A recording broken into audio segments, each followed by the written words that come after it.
for those of you who do not know me, I train fighters here at Custom Autos Gym in Catskill, New York, and I was personally mentored and trained by fighters who grew up with Mike Tyson himself and who were trained by the late, great... Today I will go easy on myself. I will just learn Mike Tyson's stance and how Mike Tyson jabs. So just like today, right now, I'm doing video with this video. It shows like how to stance, you know. Close your fists. You're going to have it turned out. You're going to have the wrist straight up and down.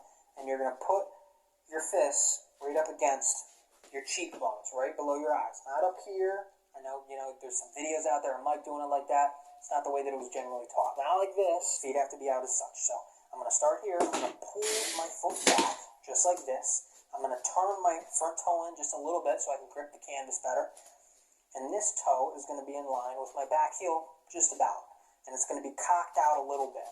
So it's not going to be totally forward like this, just cocked out a little bit. So that way I can grip the canvas better and I can shoot right hands out, out of this stance. I don't understand. It just shows like,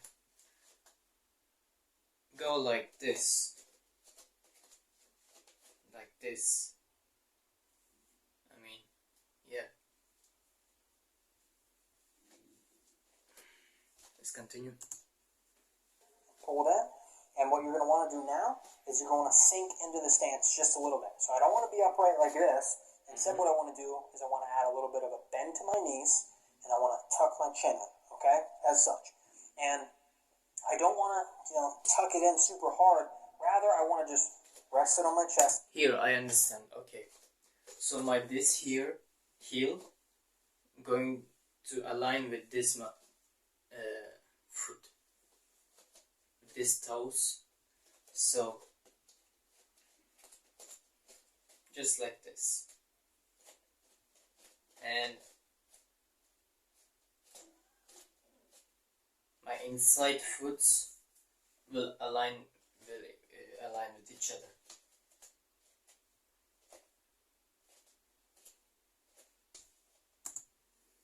As such, and just be looking up here. So the end result, it looks like this. All right, it looks like this. Okay. Now the other thing that you want to have as well, that I almost forgot to mention, you want to be a little bit up on this back heel. All right. If you are flat-footed as such, you're not going to be as mobile in the ring. You're not going to be able to, shoot yourself forward. You're not going to be able to, be backwards and have that nice base that you can sit back on. All right, so that's important as well. In terms of weight distribution, generally, so he flat-footed as such. Okay, raise your back heel off the ground. Don't be flat-footed. Understand? You're not going to be as mobile in the ring. You're not going to be able to, shoot yourself forward. You're not going to be able to, be backwards and have that nice base that you can sit back on. All right, so that's important as well. In terms of weight distribution, generally, I like to put about, 55% of my weight on my back foot because that's the one that propels me forward. That's the one that keeps me, the most balanced. And then I want to have about 45% of my weight on the front foot. All right. Now, while you're in this stance, what are some of the nuances? You don't want to be super tight and constricted because then what's going to happen is you're going to gas yourself out when you're in the ring, when you're training, when you're sparring. Okay, right? Be You're using relaxed. too much oxygen trying to keep everything tight. So what do I tell my fighters? I tell them you want to have a tight defense, but you want to keep your muscles relaxed. Okay? So I'm not here like this. No, I'm just here like this. I'm just nice and relaxed. Oh, but Carter, another thing that comes out. Oh, but Carter, it's hard for me to keep my chin down and to see my opponent, to see his face. Don't worry about seeing his face. All you need to see is just see this right here. If you can see this right here, it'll tell you what the other guy's going to do in a fight. When you get calm and relaxed enough, every little twitch of the muscle that comes from here, from the shoulders, it'll tell you which punch that guy's going to do. Important. Don't worry about seeing his face. And a lot of guys will try to trick you with their face. They might try to mean mug you. They might try to intimidate you.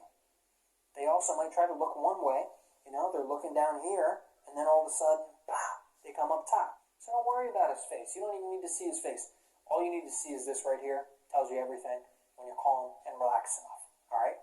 Now, why is it so important that we stand more square as opposed to most, more bladed, like in most boxing styles. Because in most boxing styles and most traditional martial arts, you're more bladed, you're more of a skinny target, You want to be a small target so that there's not as much coming your way. It's a lot more dangerous, in fact, if you're this big square target. So why are you doing it? Why are you doing it like that? Do it. My plan is getting UFC and mix peekaboo style with other wrestling and kicking. So I don't know how to do it. Yeah, after I watch this video, after I learn the stance and how to jab, then in the living room I will do some shadow boxing. So I am not going to push myself. Yesterday we did a little bit, hard sparring with each other because of it. I'm not going to push myself. So I will show you what I learned from videos that I watched. Just gonna do footwork and twists, and yeah, I showed you the stance, peekaboo stance. I will do footwork with peekaboo. So let's get it.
finished.